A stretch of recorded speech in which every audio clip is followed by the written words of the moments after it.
And I know there's some fear or pushback from certain people, often those who are not raised in the current online or social media and social connection times that we're living in, but they say that online relationships and interactions are not real relationships, or that people online only, they hide their real self and only show the parts of them they want you to see. But a few years back, Pew Research conducted an extensive study on the debate over whether authentic relationships could be built and nurtured online. It turns out that there are actually some pretty startling advantages to all of this.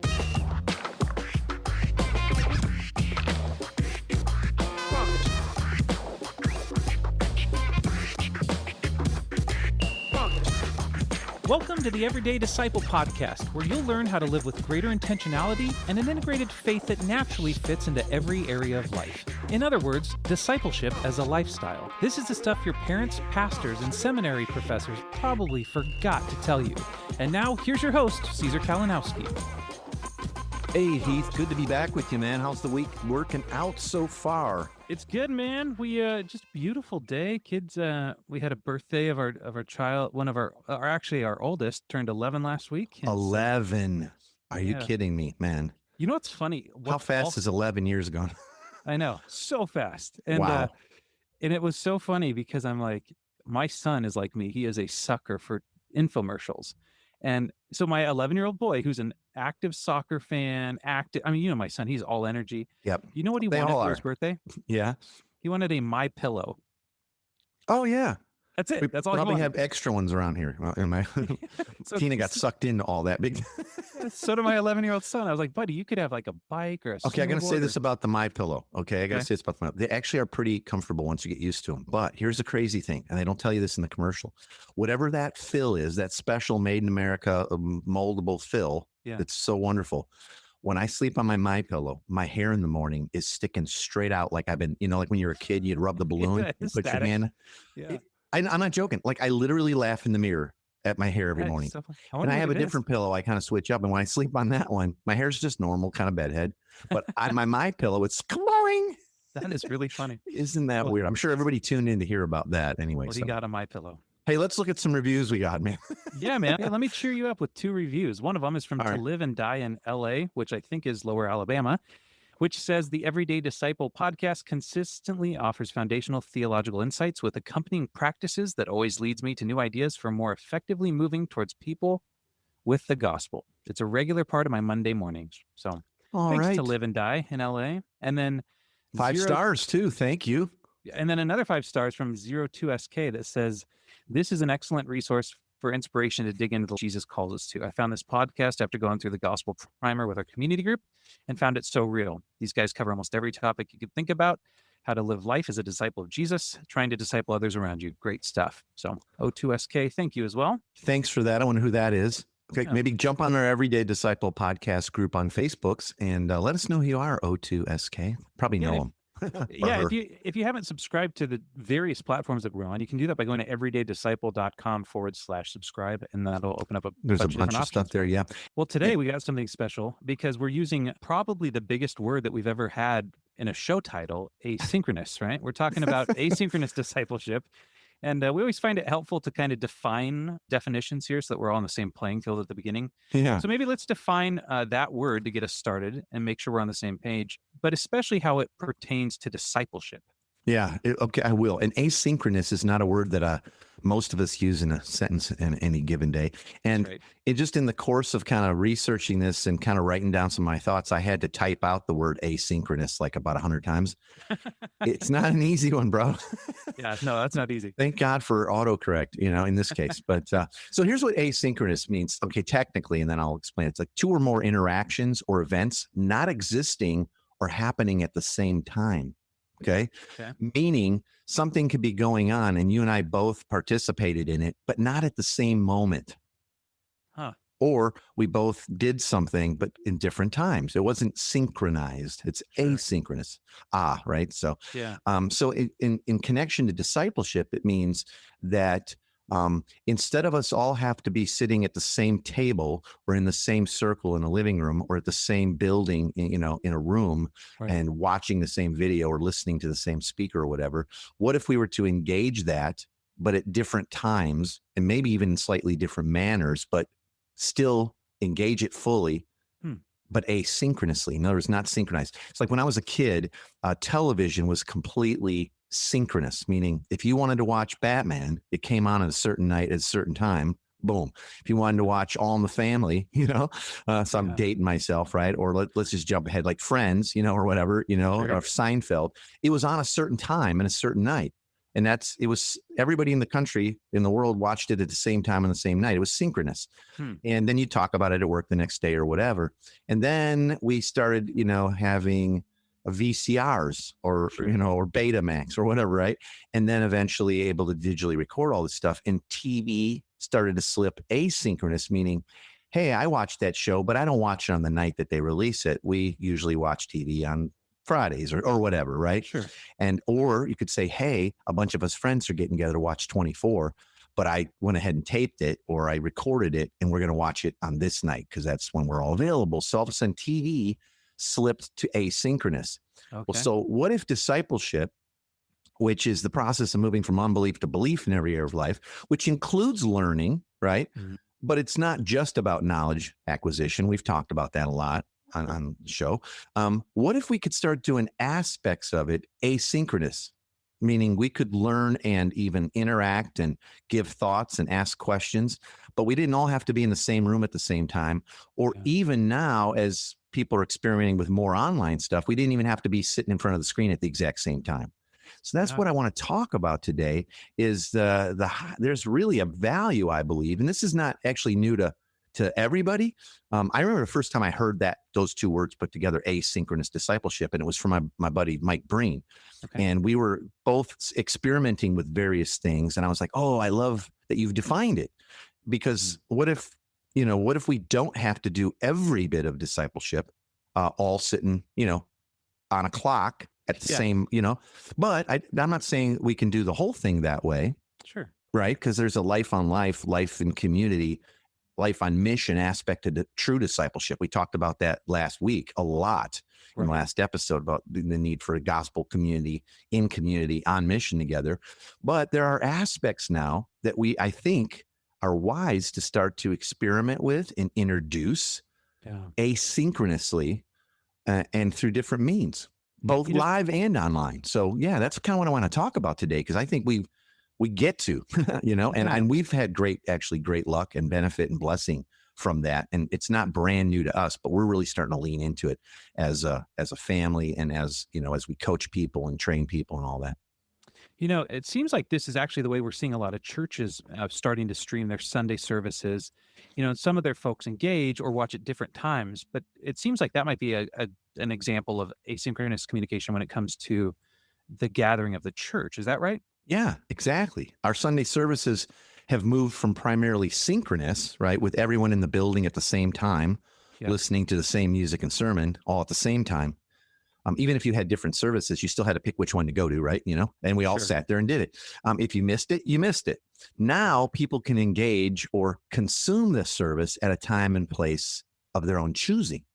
And I even have heard, wink, wink. Some people go, well, we've been tuning in to the stream, of our church. So, Sure. but we actually don't tune in at 9. We like to sleep in a little now that we can, and we don't feel guilty about it.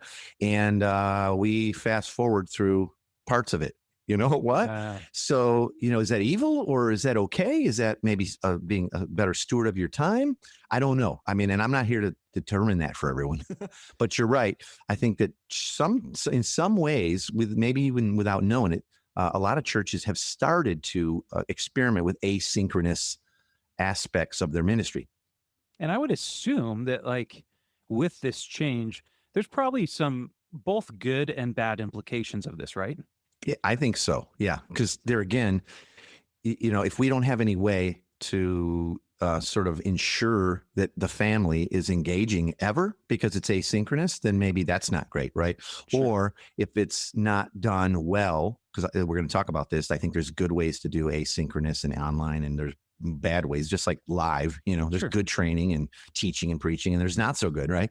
But Yeah. I think there's aspects of it that it's actually an advantage because I think we can, and I think we're probably seeing a little bit of this even, with participation in our gatherings through, the fact that more and more of them are streamed, it's like some churches are telling me, like, I think we have more people engaged than before, Yeah, because it I'm used hearing to that be if too. they were busy or wanted to go golfing, or it's like the only day it didn't rain, so they're working on the yard, they missed the whole thing.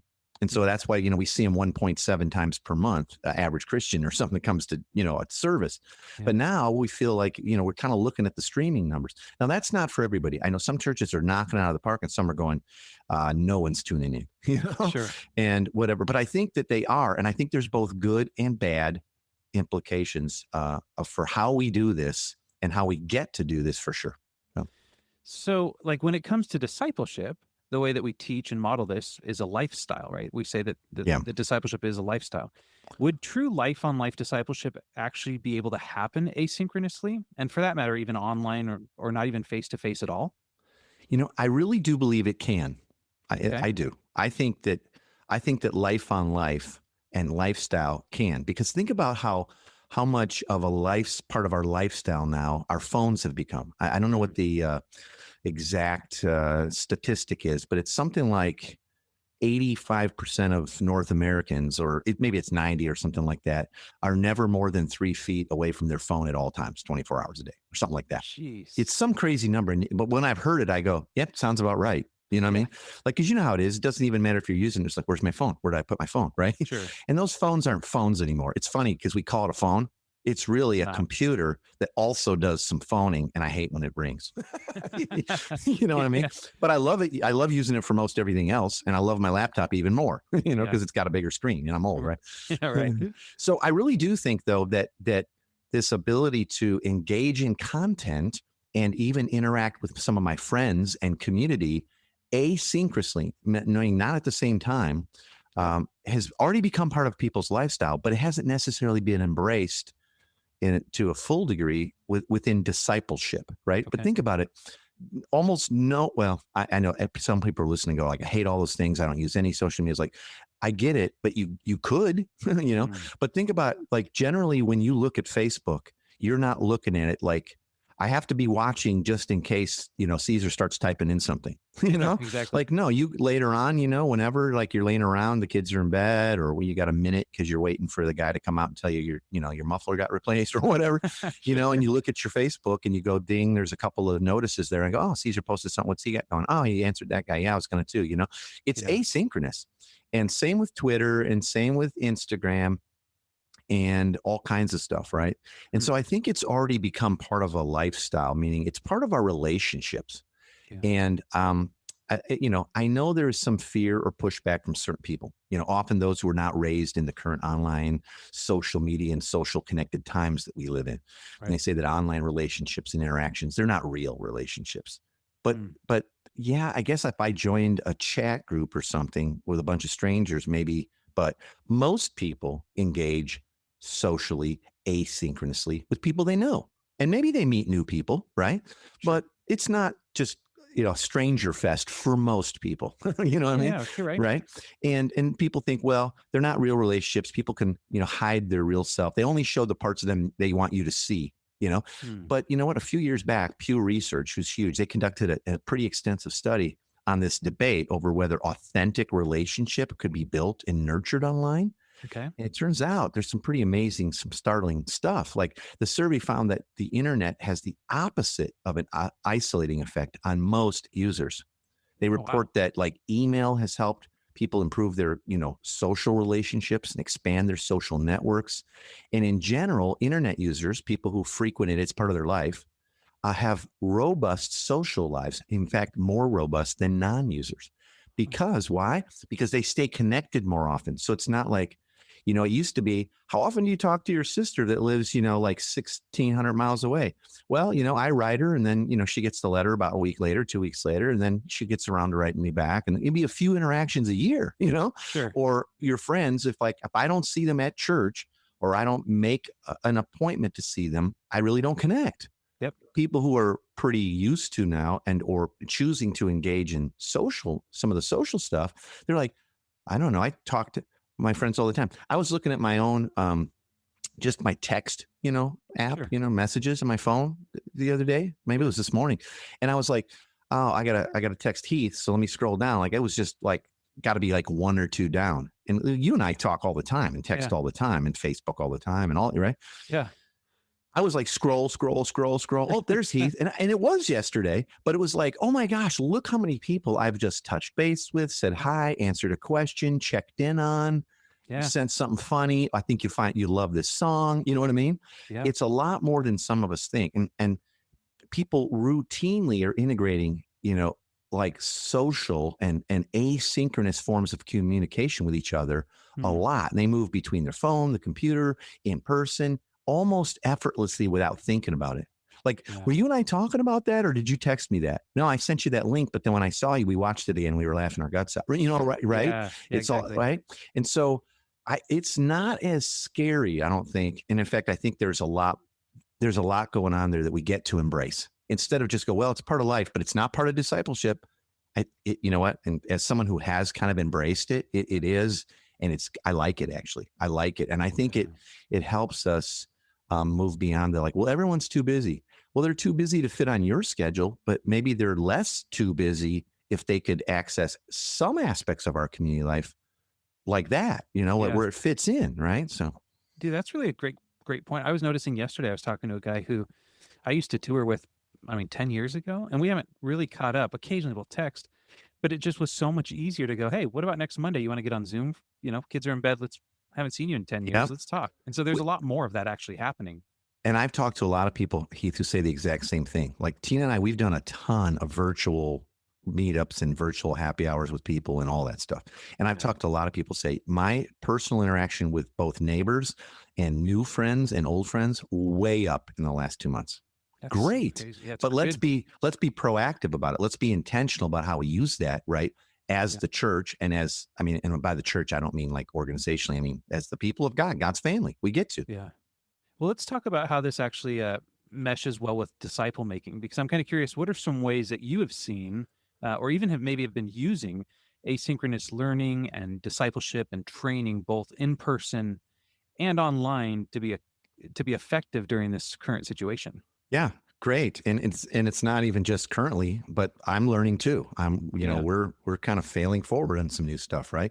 Yeah. What I'm actually suggesting is that savvy leaders who grasp this amazing opportunity that the recent change in our social lives and schedules has provided, they really want to embrace a mixture of synchronous, okay, Okay. stuff we do at the same time because it's life on life, asynchronous, and maybe some hybrid mediums in their discipleship today, both in person and online. So let me just kind of like I'm kind of thinking out loud here because a lot of it's new, but I'll give some real examples of actual things we're doing. But so here, first sort of category in my brain is it's live in person or online, but it's micro.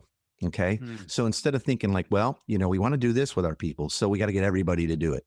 Sure. Well, here's the beauty of this asynchronous stuff. And or even if it is synchronized, think micro, meaning segmented by stage of life or Okay. particular needs. Okay. Or like, especially with your leaders, think Hmm. about, I don't know if I can do a whole giant training like we wanted to, but I bet I could get these 8 or these 20 leaders to line up their schedules, and we're going to do some training, Sure. right?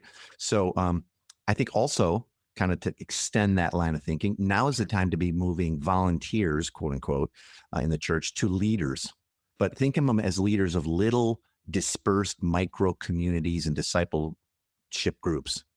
Let them try new things and take ownership of things that they're passionate about. Like they Hmm. get to, you know what I mean? So Yeah. you got people that have a passion around this area of life or homeschooling or parenting or how the gospel applies to marriage or whatever. Go for that. Let them Sure. do it. And maybe because, well, they're doing it at 9 o'clock at night or 8:30 at night when all the, parents are available. Great. Then let them own that. But I think too many leaders think of anything I have to introduce, I have to do. Yep. And I'm just so busy. And I've heard a lot of guys go, I'm so busy. I'm online all day doing stuff. Well, Hmm. don't. Like it's time this is like never before, hand off and Sure. start thinking of your quote volunteers as leaders of dispersed micro communities, Yeah. and they're not forever. They might be for 6 times or 4 times or for the next 3 months or who Sure. knows, right? Our own coaching cohorts utilizes a hybrid of online and in person and synchronous and asynchronous tools. It's like Hmm. we use Voxer, to stay connected Yep. like daily with all our folks. It's asynchronous. People are leaving messages from all over the world. We're sleeping. My phone doesn't make a noise till after a certain time in the morning. I've just set it to do that, right? Yeah. Then I get up and I take a look and I scroll through some of them, and some of them I read, some I hear, and I leave a few messages, stuff like that.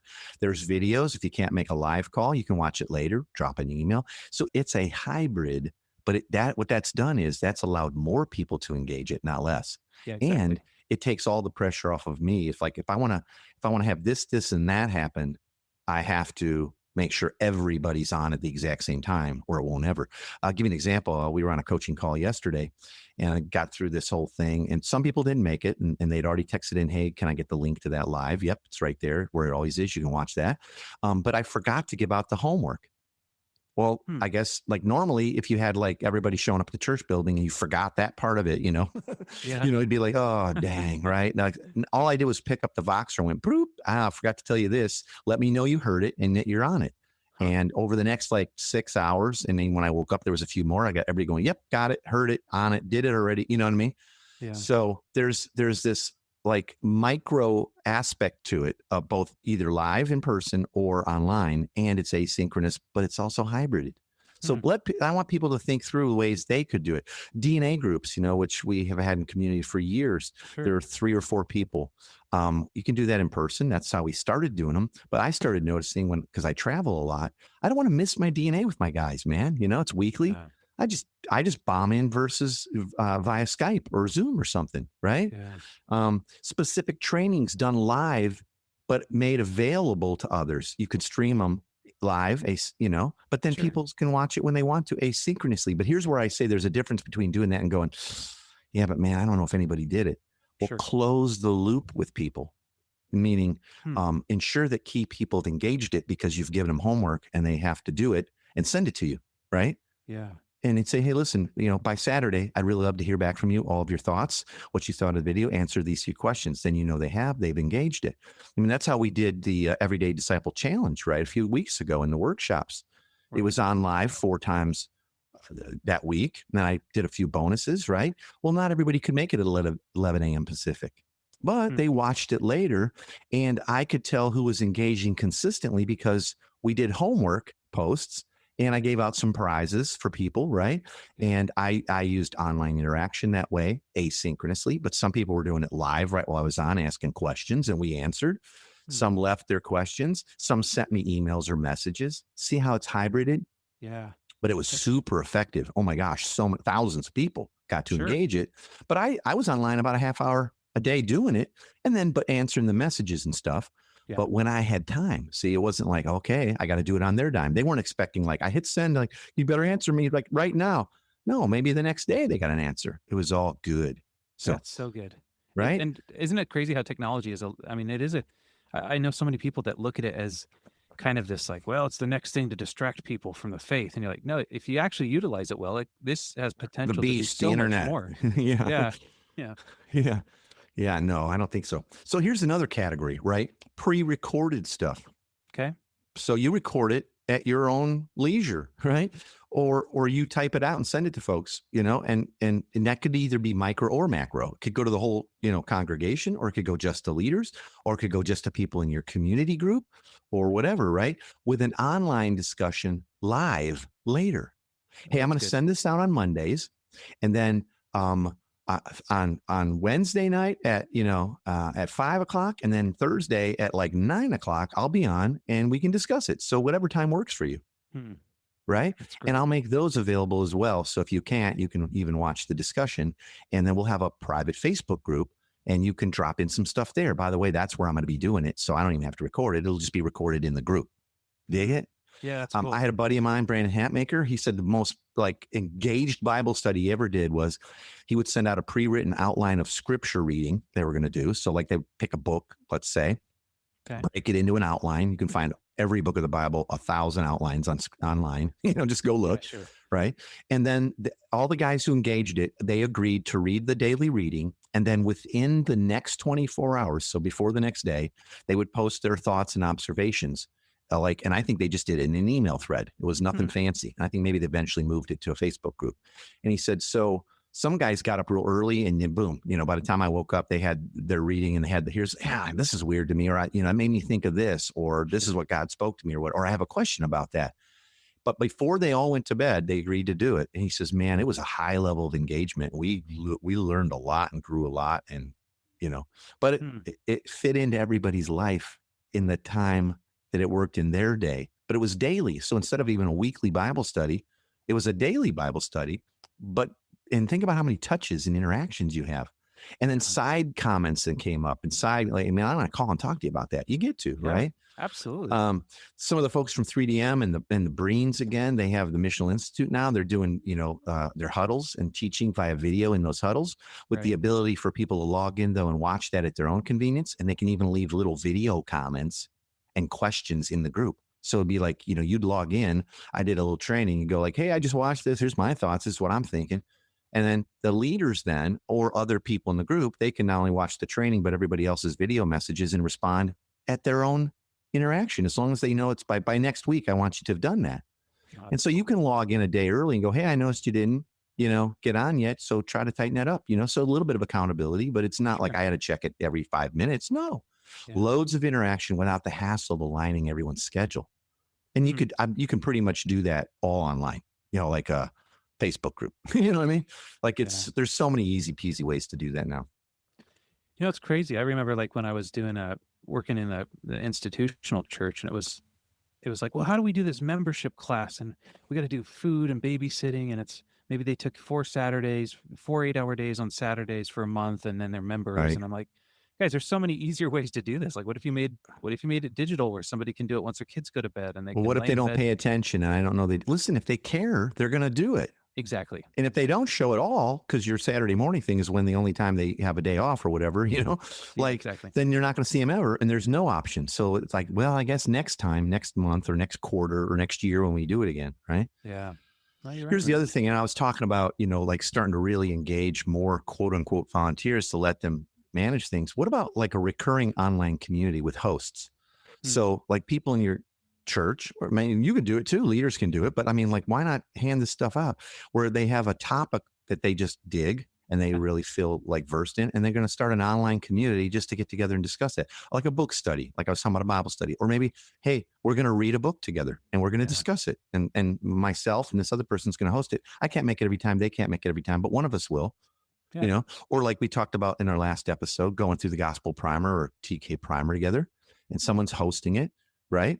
Yep. And we got on, we talked through some stuff together. Hope you can make it live, but if you can't, it'll be there. Just leave your comments and thoughts, in the next couple of days. Sure. Or maybe you're doing an online community on parenting in light of the gospel, or a set of marriage classes with discussions, or your recovery group.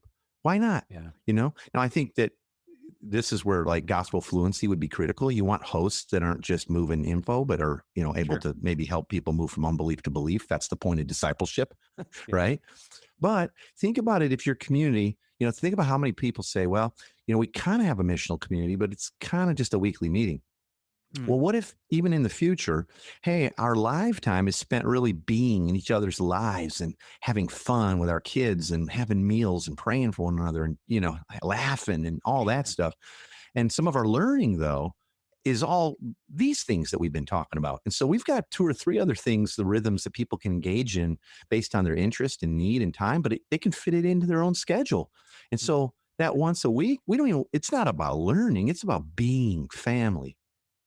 Just for instance, I'm saying, right? So I, You're I right, think man. I think if people can embrace both uh, asynchronous and synchronous, online and face to face, even now, in micro ways and all that, I think they're going to realize that the vistas for discipleship and disciple making and passing it on, and the amount of people that can be involved in leading these kind of things, it's like it's so much bigger right now. And I think Yeah. the top has been popped off, and people are willing to and actually liking it. Yeah, I hope that's the case, because I see a lot of I see a lot of pastor friends, and I have a buddy who is a pastor of a church of almost 30,000 people in Texas, and his whole Ooh. his whole thing is like, can't wait to be back together where we don't have to do this anymore. And I hear a lot of Ooh. pastors talking like that, and I'm like, I'm "Thi- guessing though that's not a disciple focused church. It's yeah, a gathering, worship gathering focused church. yeah, get people in the room. What we're talking about here today is for those people in churches and leaders that are really, they want to be disciple making focused, which is the only mission, right, that Yeah. And Jesus that's why I gave us. say, that's why I think like take advantage of this time and let it actually like influence the way that we move forward and navigate the future. You know? Absolutely. I hope so. We are. Yeah. I love it. That's great. I love it, man. I love it. Well, let's get to the big three because we always want to leave people with big three takeaways from today's topic, where if nothing else, things we don't want people to miss. And you can get this as a free download by going to everydaydisciple.com/big three. That's everydaydisciple.com/big three. So, what would you say the big three are for this week? All right. First thing, it's not a forsaking of the gathering of saints, right? Scripture talks about don't forsake the gathering of saints. Yep. It's not a forsaking of that when we gather online or even asynchronously. Okay. That's good. God has given us new ways and tools to connect as humans throughout history. And we can embrace these things. We didn't used to have cars, but people would eventually got cars and could, do things, right? And, Yeah, exactly. and we got radio. Oh my gosh. And then TV, So stop seeing the internet either as an enemy or as only a way to stream your old programs and preaching. Many people today could not even imagine how their relationships would suffer if they didn't have things like Facebook and Snapchat and Instagram or Twitter to stay Sure. connected with friends and family throughout the day. Embrace that for the sake of the gospel, That's good. right? It's part of life, and it's not evil. Twitter's not evil. Facebook's not evil. What we do with it can Sure. be awesome. Second thing, number 2, the kingdom of God moves at the speed of a relationship. Probably heard me say that before. Oh, And yeah. building trust with others, whether it be in person or online or asynchronously or at the same time, but building trust is key to making disciples of Jesus. So removing any barriers to the growth of these relationships is honoring to God. Yeah. Ask the Holy Spirit to help you move past your own preferences or past experiences or traditions and start to engage in new forms of discipleship. Love that, man. Love it. All right. All right. Number 3. Number 3, this is sort of like the rubber hits the road part of the 3 always, head, heart, hands. Sure. This one's the hands. Pick 1 or 2 new asynchronous or hybrid models to try out in your discipleship mix this week. Just pick 1 or 2 things to try, right? We're not pouring cement here. And don't forget to empower more and more of your quote unquote volunteers, your family, the church, to take initiative and ownership of new types of online and asynchronous communities within your larger church body. Give permission for people to lead and disciple others in areas of their lives that they're mature in and have passion for. I mean, how awesome will that be for you, even as things progress back to a new normal and we're all getting to gather up and worship and sing our guts out and all. But imagine if, but now there's all these other ways that discipleship's happening and people are more engaged and more connected than ever. As you were just saying that too, I was thinking about how beneficial. We've talked a lot on the show in the past about really allowing youth and children to help lead us. And man, this would be a really great area for us to look towards some of the younger people in our communities and go, Totally hey, agree. you guys get tech. Teach us. Like, we want to learn from you. And they'll say, I mean, they have apps and all that. We don't even know. My kids are coming up with stuff I've never heard of that could be really beneficial. So, pull on your kids during this time. No kidding. Thanks All for right. those big 3, man. Those, again, are available as a free download. Going to everydaydisciple.com/big 3. And that is it for today, my friend. Okay, buddy.